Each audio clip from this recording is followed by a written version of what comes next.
Selamat datang di channel Usaha Hijrah. Semoga video ini bisa mengantarkan kita ke surganya Allah. Amin. Susahnya beramal soleh itu menjaga niat. Makanya orang yang hijrah, satu, jangan pernah mengobral masalah hijrahnya terlalu berlebihan.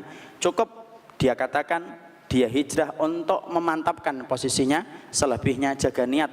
Karena sesungguhnya menjaga niat itu menjamin keselamatan kita nanti di akhirat. Karena Allah itu berinteraksi dengan kita selama kita benar di dalam masalah niatnya. Itu yang pertama. Yang kedua, ikhwan, orang yang hijrah itu ternyata tidak sadar banyak melukai orang tua. Allah Karimir Rahman ya salam. Antum hijrah, tapi antum membuat air mata orang tua antum menetes. Antum membuat bapak antum sedih di dalam kamar karena perbuatan antum yang tidak ma'ruf dan tidak sopan serta tidak lembut ketika antum hijrah. Sampai antum konfrontasi langsung kepada orang tua antum, lalu antum mengatakan awam sama orang tua antum. Wallahi akhi, ribuan antum melaksanakan sholat sunnah tidak akan sebanding dengan air mata yang jatuh dari orang tua kita ketika antum mengatakan kami dalam perjalanan hijrah Ustaz. Tidak kayak gitu akhi. Makanya kemudian kita harus paham, sesungguhnya kebaikan hidup kita itu diukur dengan kebaikan kita kepada orang tua.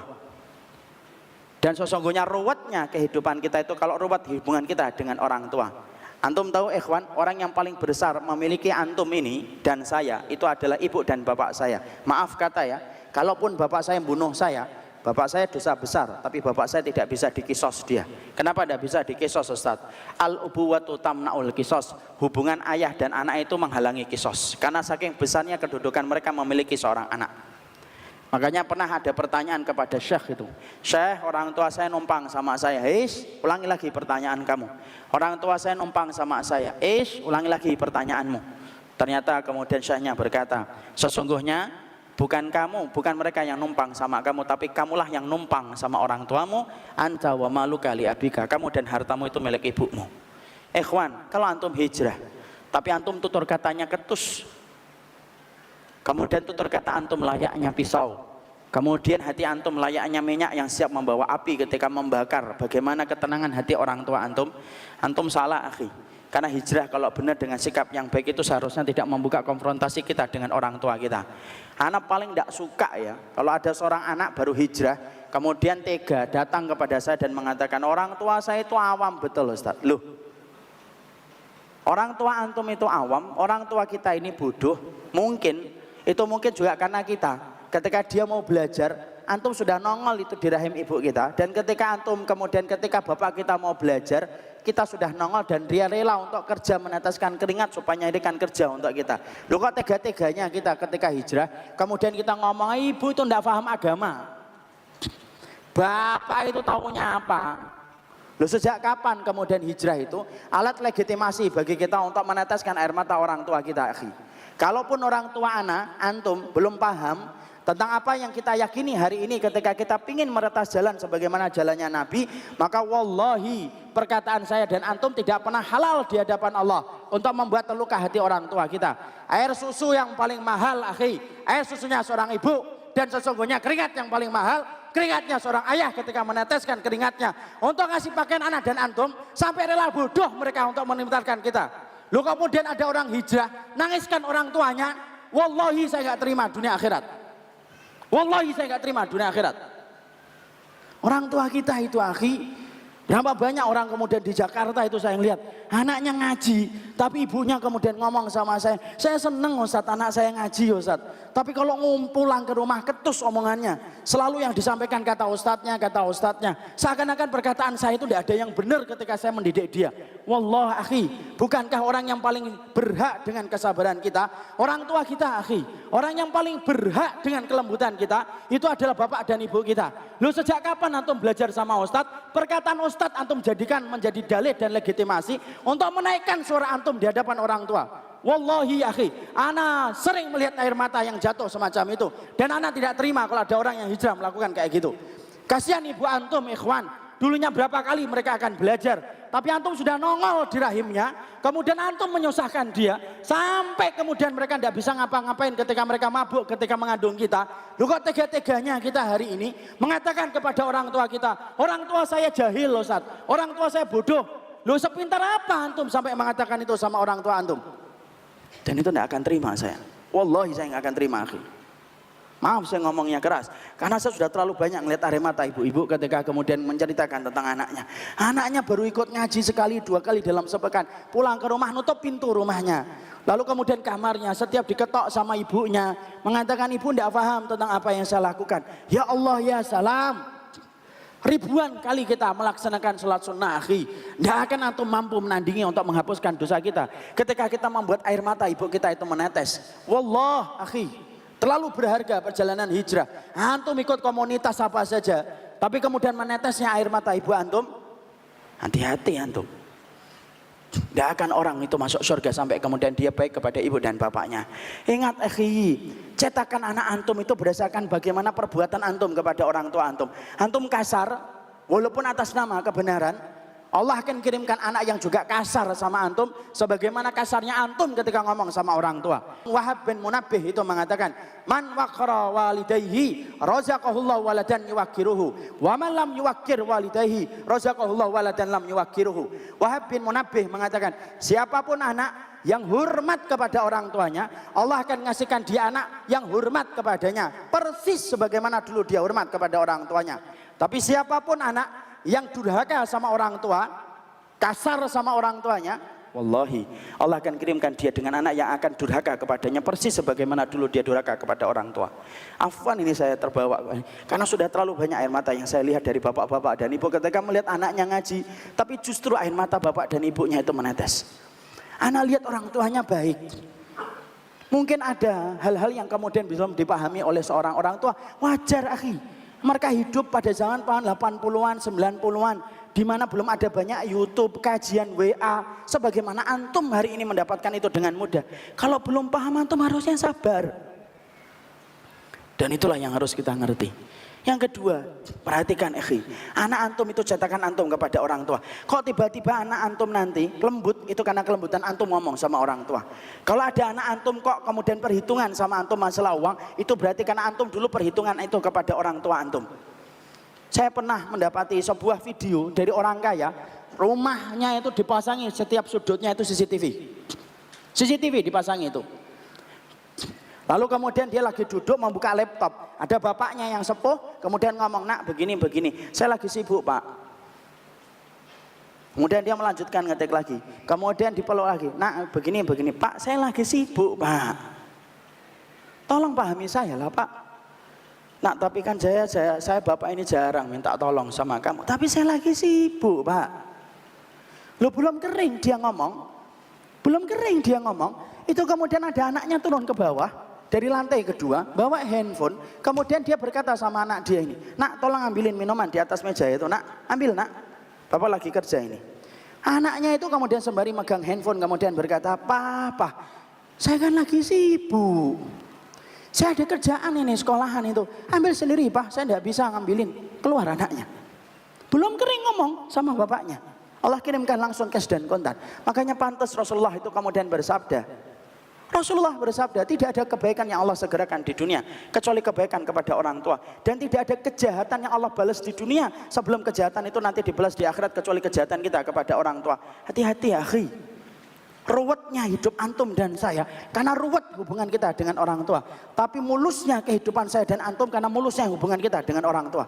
Hijrah itu tidak menjadi alat legitimasi bagi kita untuk melukai hati orang yang telah kita cintai, dan itu telah ditegaskan Allah di atas arasy-Nya.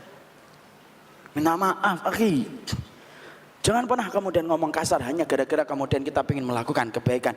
Kebaikan itu disampaikan dengan yang baik, dan kebaikan tidak pernah disampaikan dengan cara yang buruk. Itu yang kedua. Yang ketiga yang kita harus pahami, banyak orang hijrah baru ngaji sudah menghujat setiap orang, sudah mencela setiap orang, itu sudah memfitnah setiap orang. Masya Allah akhi, antum ninggalkan ulang tahun, ninggalkan tahun baru, ninggalkan dangdutan. Setelah itu antum mencela orang ketika antum ngaji, hanya karena berbeda dengan tempat antum ngaji, hanya berbeda dengan ustadz yang antum kaji ilmunya dan antum cocok kepadanya. Lalu antum hujat setiap orang dan antum fitnah setiap orang dengan kata-kata berat, yaitu kata-kata syubhat ataupun kata sesat. Wallah akhi, menodai kehormatan orang yang beriman itu harganya mahal. Antum tahu riba? Riba itu 73 sampai 79 pintu. Yang paling ringan dari dosa riba itu apa? Zina sama ibunya dan maknya. Itu yang paling ringan dari dosa riba. Yang puncak 73, 79 itu apa? Menodai kehormatan orang yang beriman. Jadi maaf nih, ada PSK di pinggir jalan di situ menjajakan tubuhnya sampai 60 hari, 2 bulan berturut-turut. Setiap malam dia dapat pelanggan. Itu kadang lebih ringan dibandingkan kita ketika sudah menodai fulan dan fulan kehormatannya, karena kehormatan itu masalah yang mahal di sisi Allah. Antum tahu nggak? Kalau kita akan melaksanakan puasa, berapa butuh saksi untuk menegaskan besok itu puasa? 1 saksi sudah cukup. Besok kemudian kita sekarang akhir di bulan Sya'ban. Kemudian ada 1 saksi tadi sore saya telah melihat hilal. Hari ini kita puasa walaupun itu cuma 1. Berapa saksi yang dibutuhkan untuk mengatakan dan menetapkan Idul Fitri? Hanya 2 orang saksi saja. Tapi antum tahu berapa yang dibutuhkan ketika akan mengatakan orang itu berzina? Ketika sudah berkaitan tentang kehormatan. 1 saksi tidak cukup. 2 saksi tidak cukup. 3 saksi tidak cukup. Berapa? 4 orang saksi. Sampai mengatakan fulan berzina. Mana saksinya? Fulan, fulan, fulan, fulan. Kalau antum hanya ngelihat 3 tok bareng-bareng, yang 1 lagi on the way, belum datang dia, maka antum yang kemudian dijilid dan antum yang terkena dosanya. Kenapa? Saking mahalnya kehormatan seorang mukmin ketika mereka telah beriman kepada Allah dan Rasulnya. Loh, orang kok hari ini baru ngaji, baru sekali 2 kali ikut kajian kitab, kitabnya aja tidak punya mungkin, kemudian ikra'nya juga baru ikra' 4, tapi sudah menyesatkan banyak orang, sudah menghujat banyak orang, seakan-akan kehormatan seorang mukmin itu murah di hadapannya, seakan-akan tidak memiliki nilai dan keutamaan kehormatan seorang mukmin. Wallah, dia lupa Allah tidak pernah memulai surat dengan kata wailun kecuali hanya di 2 surat. Wailul lil mutaffifin dengan wailul likulli humazatil lumazah. Wailul lil mutaffifin bagi mereka yang ngurangi timbangan ketika berkaitan harta saudaramu. Wailul likulli humazatil lumazah berkaitan tentang kehormatan, karena harganya kehormatan itu mahal. Ada kan orang itu terkenalnya itu apa? Terkenalnya itu menghujat orang, motong-motong video, potong, tulisi komentar. Sekolahnya di mana, sama syekh siapa, dulu bagaimana dia mendapatkan ijazahnya, tidak pernah kita tahu siapa. Dia bersembunyi di balik akun-akun yang dia miliki, menyesatkan banyak manusia.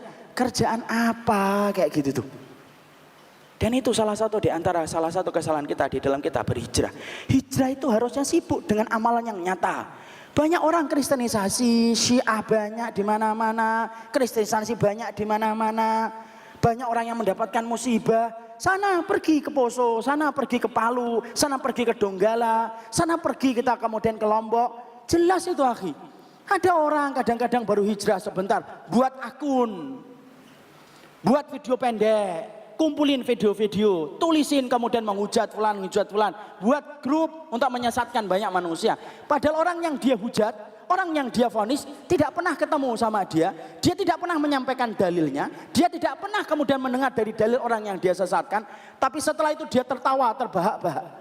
Loh, sejak kapan hijrah itu menghalalkan kita untuk menyakiti orang yang beriman? Antum tahu ikhwan, agama yang paling memperhatikan hati manusia itu adalah Islam. Hati yang sangat diperhatikan itu di dalam sunnah. Mari kita belajar dari kisahnya Nabi Muhammad. Nabi Muhammad pernah kedatangan Abdullah bin Umi Maktum, buta akhi. Saat itu Nabi sedang berdakwah kepada pembesar-pembesar Quraisy. Ketika Nabi berharap supaya pembesar-pembesar Quraisy ini masuk Islam, apa yang terjadi? Maka ketika Abdullah bin Umi Maktum datang, Nabi melengos. Itu pun melengosnya pun tidak disadari oleh Abdullah bin Umi Maktum. Kenapa? Karena Abdullah bin Umi Maktum buta. Tapi perhatikan Allah menegur atau tidak Rasulullah? Ditegur Rasulullah SAW. Diturunkan itu kemudian abasa wa tawalla. Loh, kalau orang setingkat Abdullah bin Umi Maktum saja hatinya dijaga oleh Allah, sampai ketika Nabi melengos walaupun dia buta tidak tahu kalau nabinya itu melengos, Allah yang peringatkan dan Allah yang nasihati. Kira-kira kalau ayat masih turun sampai hari ini, berapa ribu ayat yang Allah akan turunkan untuk mengingatkan kita ketika kita menyakiti orang yang beriman. Kecuali orang itu kafir. Orang kafir sekalipun juga kemudian kita harus berbuat baik selama dia tidak memusuhi Allah dan Rasulnya. Ada salah satu ikhwan baru belajar sekitar setengah tahun atau 1 tahun, datang kepada saya protes dalam tanda kutip, Ustadz kenapa antum kumpul sama Ustadz itu.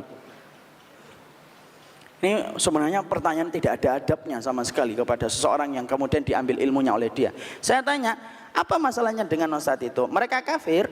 Enggak Ustadz. Musyrik? Enggak. Terus kenapa? Kalaupun mereka berdua kafir, boleh nggak saya berteman sama mereka? Boleh. Apalagi mereka bukan kafir, akhi. Apa yang salah dengan pengajian antum? Kalau kemudian ngaji, kemudian akhirnya menjadikan kita membenci. Pertanyaan kita simpel, akhi. Lo yang kita pelajari itu apa? Harusnya di tempat kajian itu ada tempat yang paling adem. Kemudian menjadikan kita ngerti yang asalnya kasar jadi lembut, yang asalnya bengkok jadi lurus, yang asalnya kemudian tidak baik jadi baik. Itulah di tempat pengajian. Jangan menjadikan tempat kajian itu kayak supporter bola, panas gitu loh. Ya kalau di tempat ilmu kita tidak adem, di mana tempat yang paling adem di atas muka bumi ini kalau bukan di tempat ilmu? Harusnya majelis ilmu adalah majelis yang paling mampu menjaga kehormatan orang yang beriman. Kalaupun kita sudah berkomitmen untuk menyesatkan orang, pertanyaan berikutnya, sebelum menyesatkan itu ada tata caranya sebelum antum menyesatkan orang.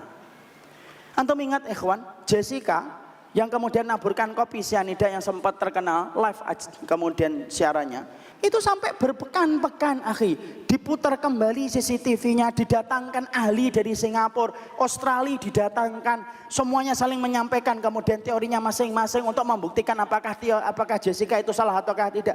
Itu Jessica. Orang yang kemudian belum beriman sama Allah, loh seteliti itu dan sedetail itu sebelum menjatuhkan vonisnya, loh kita menjatuhkan vonis sudah mengatakan kalimat sesat, ketemu tidak pernah, menyampaikan hujah tidak pernah, mendengarkan hujah dia tidak pernah. Loh kok kemudian kita sudah kemudian bisa menyesatkan orang? Loh berarti orang mukmin itu lebih rendah kualitasnya daripada kehormatan seorang Jessica? Akhi, sesungguhnya kehormatan seorang mukmin lebih berat daripada perbuatan zina sekalipun. Makanya kalau orang ngaji, jadikan hati kita tenang, tidak paham masalah, diam. Oh yang diam aja belum tentu masuk surga kok banyak ngomong. Oh jarang nulis saja belum tentu masuk surga kok banyak nulis. Dan itu yang akan menjadikan rusak dalam kehidupan kita. Hijrah itu kayak gitu. Setan itu paling seneng. Setan tahu bahwasanya antum digoda lagi dengan minuman khamr, tidak mau. Digoda lagi dengan mungkin dangdutan, antum sudah tidak mau. Tapi setan ganti casingnya. Ini dangdutan tidak mau.